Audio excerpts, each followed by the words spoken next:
Salve, salve Legião X, professor Gabriel Mendes na área. Vamos começar aqui as nossas aulas das efemérides, que a gente carinhosamente chama aqui de Parabéns, né? Mais um dos nomes dos quadros do Projeto X, com, né, esse X aí, Thiago Feitosa, simplesmente viciado em colocar todos os quadros dos nossos programas aqui, do nosso curso, com o nosso maravilhoso X. Então, vamos de parabéns. Parabéns, pessoal, trata-se aí de efemérides, ou seja, datas redondas que estão ali completando o aniversário no ano vigente, né? Então a gente vai trabalhar agora nas nossas efemérides desse ano com as datas com final 5, ou que estejam ali fazendo aniversário dentro desse contexto. Pode ser 25 anos, 30, 50, enfim.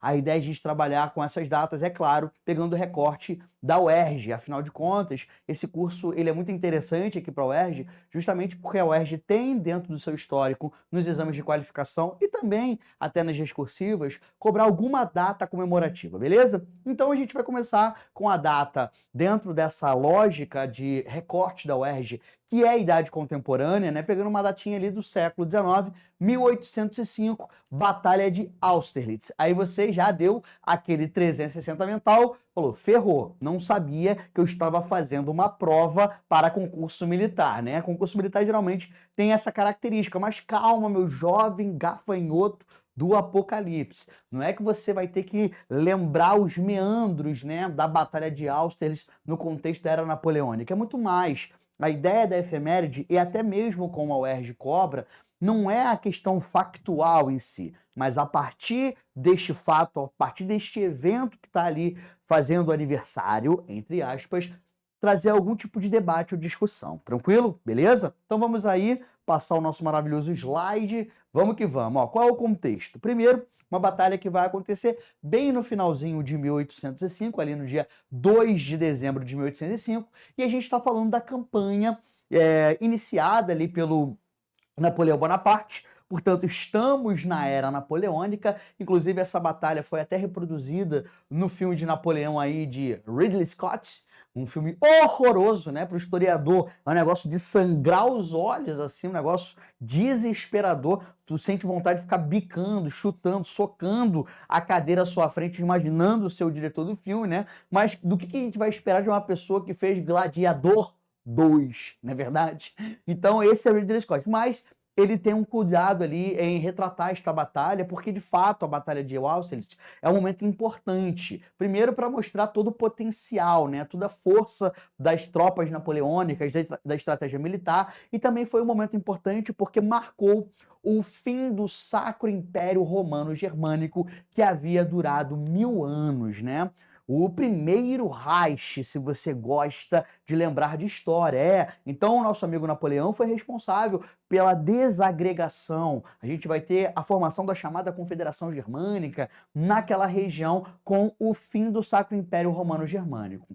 A gente tem uma batalha que dentro desse contexto vai permitir a eliminação dos principais adversários de Napoleão, estabelecendo o fim ali do Sacro Império e a formação de um congregado de estados que vai se fundir ali e posteriormente vai ser o núcleo, né? A base para a formação da Alemanha, inclusive, ou do Segundo Reich, né? Quando a gente falar lá sobre a unificação alemã, matéria que você estuda em História Geral, beleza? Vamos aos pontos importantes desta batalha. Lembrando, né, pessoal, é a partir ali de 1805 que a gente começa a observar, já no contexto do Império Napoleônico. Não vamos esquecer que a gente divide a Era Napoleônica em 3 fases, né?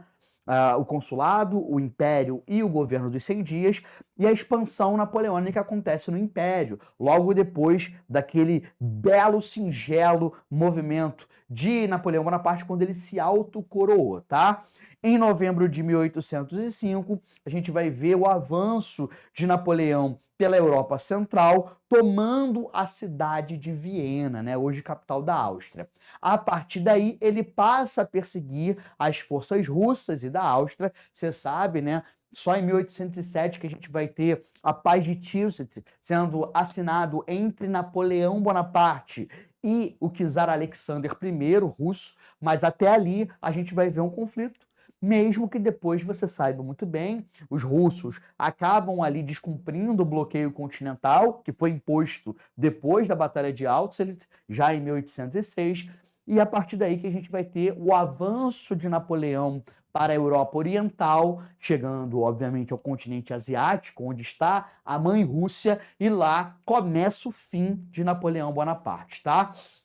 E aí os membros, né, países membros da Aliança Antinapoleônica tentam, de alguma maneira, criar alguma barreira, algum obstáculo, tá?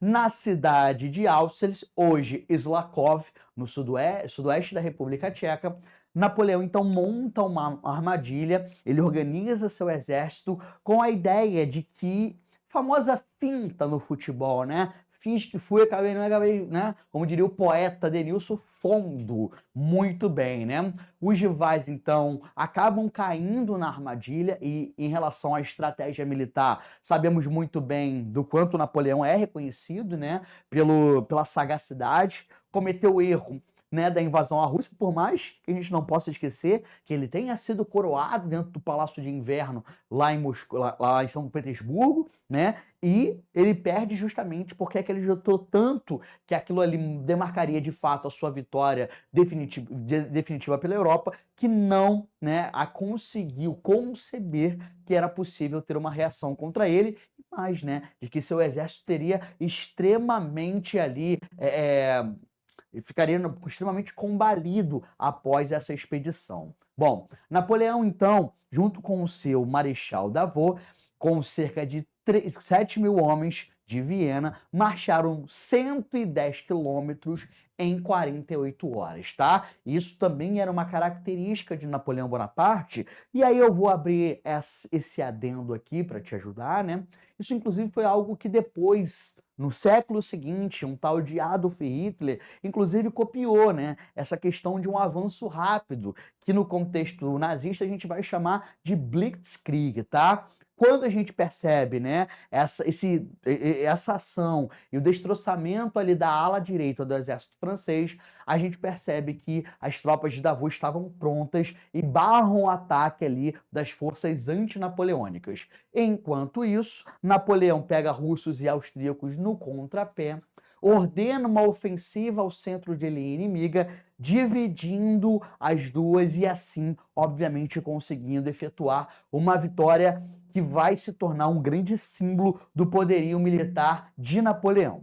Após essa derrota, a Áustria se vê obrigada a assinar um tratado de paz com a França e o czar russo, o Alexandre I, humilhado, disse o seguinte: somos crianças na mão de um gigante. Ou seja, um reconhecimento, né, do poderio militar e da sapiência estratégica de Napoleão dentro desse contexto, quando ele deu uma firula estratégica militar, né? Esta aí é uma pintura, né, que homenageia, obviamente produzida pelos franceses, homenageando a vitória das tropas napoleônicas ao homem aqui em cima desse seu cavalo branco, né? Inclusive, depois ele mandou enterrar, tá lá no mausoléu junto com ele, não é verdade? Cavalo branco de Napoleão.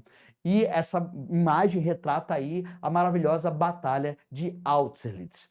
O que a gente pode identificar interessante com relação a essa batalha é que as bandeiras de cada batalhão eram um troféu nos campos de batalha ali do início do século XIX.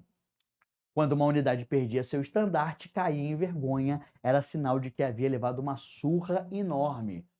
Já quem tomava um estandarte inimigo cobria-se de glória. Em Austerlitz, o exército francês capturou 50 estandartes russos e austríacos e perdeu apenas um. É igual quando tu vai ficar assistindo aquelas partidas de xadrez com aquele maluco norueguês sinistro, que o maluco em 5 jogadas ele acaba com o jogo, o cara do outro lado fica assim, ó, o que está acontecendo aqui, né?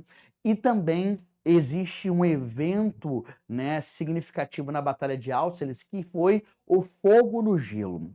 O que aconteceu? E isso é retratado lá no filme do Ridley Scott de Napoleão, né?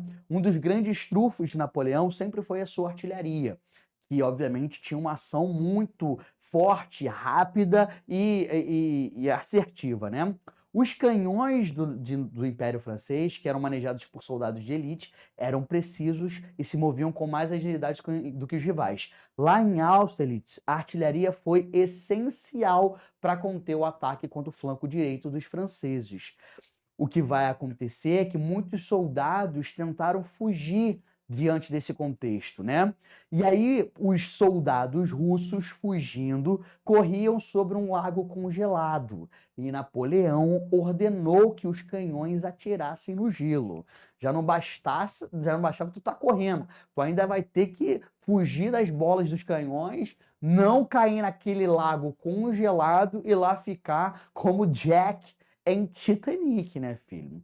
Diante desse quadro, a gente consegue mensurar aí que aproximadamente 2.000 pessoas, 2.000 soldados foram vitimados dentro desta batalha, que vai ser, sem dúvida, um símbolo aí do poderio de Napoleão Bonaparte.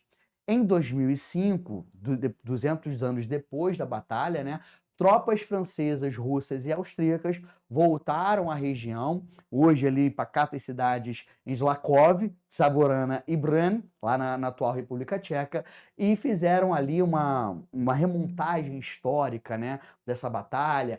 Cerca de 4.000 pessoas, 100 cavaleiros. A galera gosta de brincar de guerra, maneiro, né? Lá nos Estados Unidos também tem a galera que gosta de remontar a Guerra de Secessão, né? A Guerra Civil Norte-Americana. E essa remontagem da Batalha de Austerlitz foi considerada a maior reconstituição já feita nesse contexto, o que mostra, né? Essa batalha realmente ela é um grande momento de mudança em relação a como os países da Europa olham para Napoleão, né? E é interessante porque nós temos dois momentos distintos em 1805. O Napoleão sendo derrotado pela Marinha Inglesa lá na Batalha de Trafalgar, quando ele tenta avançar, né, em relação ao Reino Unido, à Inglaterra, e depois a vitória na Batalha de Austerlitz, mostrando a força do exército napoleônico. Com isso, então, a gente encerra esse breve panorama sobre a força, sobre o potencial e sobre a Batalha de Austerlitz aqui no nosso Parabéns. Um beijo e até o próximo vídeo.